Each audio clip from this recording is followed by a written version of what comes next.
What a match week. This weekend was chaotic. So many home sides fell off. Only three home side won, and that includes Arsenal, Manchester United, and Leeds. Also, Bournemouth drew while the others they lost to their visitors. Only two red cards in this game week, unlike game week 24 that was last week. And the last minute drama we also saw at Anfield. And Manchester United are suddenly looking alive. They might be back, but you never know. And then Arsenal stretching their lead. See, a lot happened, but before I let you in on how much 25 really unfolded, hit the subscribe button, like the video, and maybe grab a popcorn because it's about to get even more interesting. Now, the first match of the week from the Big Six, as usual, the first one is Manchester United versus Tottenham Hotspur, and this match ended in a 2-0 win for Manchester United. Now we're starting off at Old Trafford because United fans are suddenly smiling again. They can't believe it.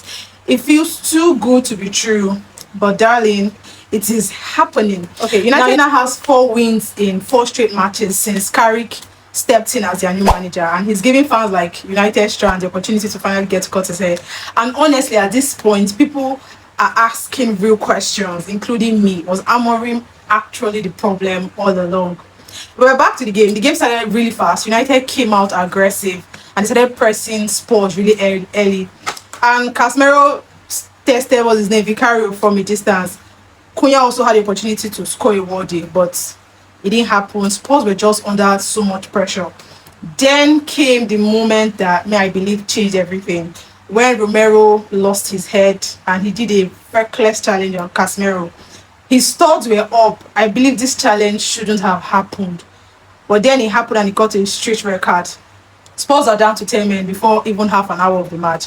And from there, it was just very glaring that everything was going to go bad for them.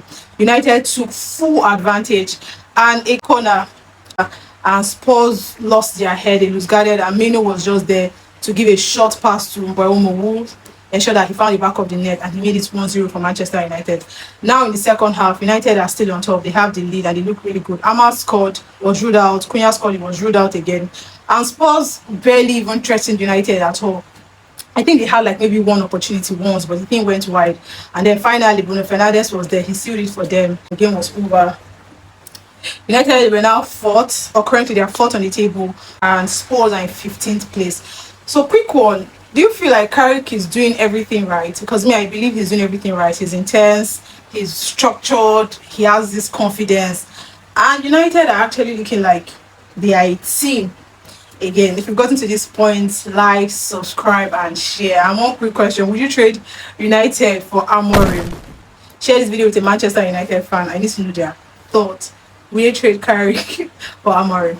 Moving on is Arsenal versus Sunderland. This match ended in a 3-0 win for Arsenal. This match held at the Emirates, and Arsenal did exactly what any title challenger would do. To think Sunderland actually started better in the first half. They had the first big chance. Brian Bobby should have scored early, but Arsenal were able to survive that, and from there they just built. They took control of the game. Now it took just one moment to break the deadlock, and that was before halftime. Zubimendi, he hit the ball very beautifully out using the outside of his boot, and this is like one of those goals where you pause for a moment and some people even go and rewind or rewatch the goal. And then we're in the second half. Sunderland, they tried again to push, but the goals weren't just coming. Then they substituted, what's his name, Victor Gyökeres into the match. He came off the bench and he made an instant impact.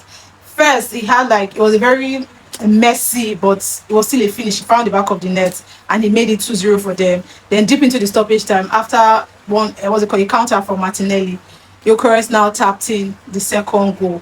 A brace for their number 9. 3 goals for Arsenal, a clean sheet. They literally got the job done. 3 points for them. Now Arsenal go 6 points clear at the top of the table, and they looked composed. They looked like they've gotten themselves together. Even if they didn't have like Saka or Odegaard, they were still able to win. But I need you to answer this question in the comment section. Is this truly Arteta's season? Let me know, and like the video. Once again, hit the subscribe button and share this video with an Arsenal fan. I need to know their thoughts. Is this the season where they win the Premier League after how many years? Now the next match on our list is Wolves versus Chelsea.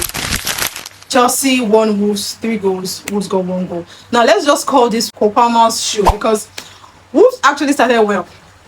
They were just throwing crosses into the box, but it was just one careless foul that changed everything for them. They considered a penalty. Then Palmer stepped up to take the penalty. As usual, he scored. He gave Chelsea the lead. Not long after the first foul, there was another foul. They considered penalty number 2. And Cole Palmer was there again. He took it. Boom. Goal number 2. Now, before Wolves could even catch their breath, Palmer had already gotten a first half hat-trick from a Cucurella's squad back. They scored 3 goals in under 25 minutes. That's ridiculous. Like, really, really ridiculous, man. And then Wolves, they tried. They made efforts. They improved in the second half. And then they pulled one back through Nigeria's very own Aroko Dari. But the damage was already done. It was too late. But at least they denied Chelsea a clean sheet. Maybe that's something to take home, a consolation for them. But currently on the Premier League table, Chelsea are in 5th place and just 1 point behind Manchester United.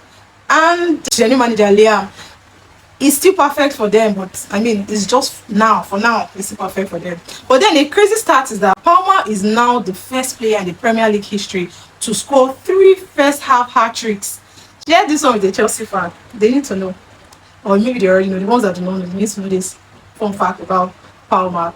It's interesting. If you've gotten to this point, like the video, hit the subscribe button, and to the last match of the week, to the one of the biggest of all the big 6 matches, the one that everybody looked forward to. Liverpool versus Manchester City ended in a 1-2 victory for City.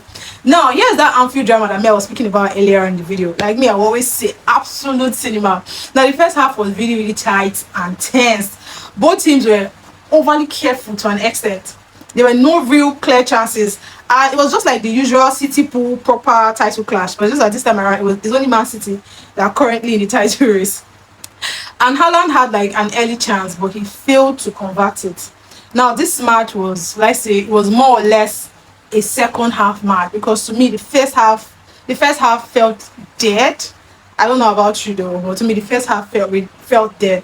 So, as I was saying, Liverpool came alive in the second half, and in the 74th minute, Szoboszlai made Anfield go crazy. A beautiful strike from the edge of the box, the top corner, that was where he placed it to make it 1-0 for Liverpool. In my last video, I said, and I quote in my words, Szoboszlai will score free kick. But Man City did not panic, shockingly, because they've been so terrible at playing second half. So I wasn't expecting much. I wasn't even expecting what I saw in this match. Boom, 10 minutes later, Bernardo Silva made it 1-1. After what I call an intelligent Haaland flick inside the box. Then stoppage time happened. This is the part that thrilled everyone. Alisson rushed out, and then he fouled Martinez Nunes, and then he considered a penalty. And then Haaland was there at the number 9 as usual. He stepped up and took the penalty for Manchester City. Ice cold penalty. Remember, Alisson came out towards the stoppage time to help the team after Donnarumma put out a goal that could have been a Liverpool equalizer. In the heat of the moment, there was like a counter. Alisson made himself an outfield player, and the goalpost was empty. Then Sheki got the ball and placed it in front.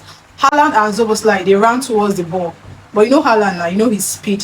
Of course, he outpaced Szoboszlai. Then what did Szoboszlai do? Szoboszlai tried to pull him back. Remember, the ball is still moving. Szoboszlai tried to pull Haaland back. He succeeded in pulling Haaland back. Then when Haaland saw Szoboszlai was going to clear the ball, Haaland pulled Szoboszlai back, and Szoboszlai fell. Then the ball went in. Neither Haaland nor Szoboszlai got to the ball. It was still Sheki's goal. And then he went 3-1. City were already celebrating. Pep Guardiola was excited that he was right now. He's confident that, you know what, it's 3 goals. We have 2 goal difference. Then what happens? VAR calls and says the ref needs to look at this, so that there's a problem. And then the ref goes, he looks at this and he says, you know what, this goal is going to be cancelled. We'll just go out. Szoboszlai, you come here, take your red card for pulling back the last man. Man City, I'm going to cancel this goal, but I'm going to send Szoboszlai off. And this is happening in like 100+ minutes of the match. Now the game is on. Everybody felt like the game was over after the goal went in, but now the game is on again, and Liverpool had a chance to still get an equalizer. But thankfully, that didn't happen.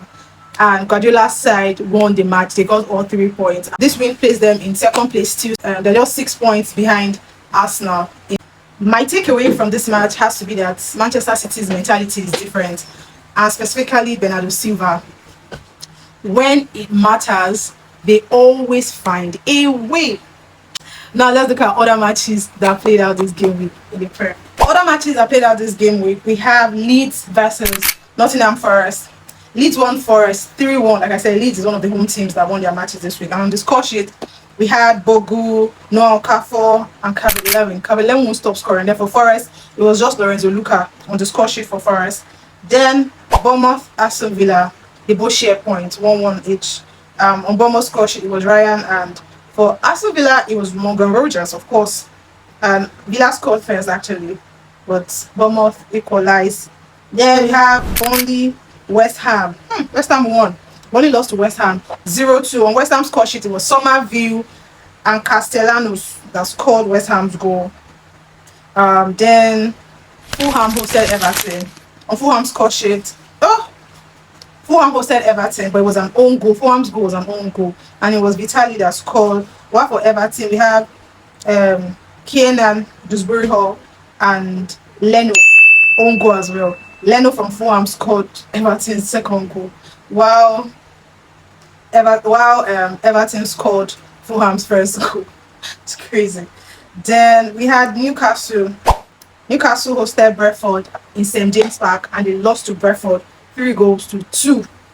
Now on Newcastle's score sheet, we have Botman, and then their second goal was a penalty. Guimaraes took it and he scored. While for Brentford, we have Vitali Thiago. I think he's the second highest scoring player in the Premier League right now after Haaland. And then Otora scored Brentford's third goal. And then the last match here is Brighton Crystal Palace. Brighton hosted Palace at the Amex Stadium, and they lost to Palace 0-1. While on Palace score sheet, we have Ismail Sarr, and that was how the match played out this game week. So that's all I have for you for Matchweek 25. And what happened? Quick recap. I enjoyed the late winners. Then the EPL title race is very much alive. Arsenal are still in control, but Man City are refusing to quit. The United are reborn, all thanks to Carrick. Then Chelsea are getting in form again. Spurs are in the deepest part of the trenches. And this is how the season is going to end. I advise all of you to tell your clubs to buckle up, because the season is still long, ends in May. So overall, which match impressed you the most this game week 25? For me, it was City Pool, and I think United's match, and how United has been in form lately. My name is Neme, bringing you match report for Matchweek 25. I'll see you next week for Matchweek 26. Don't forget to like, subscribe, share, like again and again and again, and have a lovely time.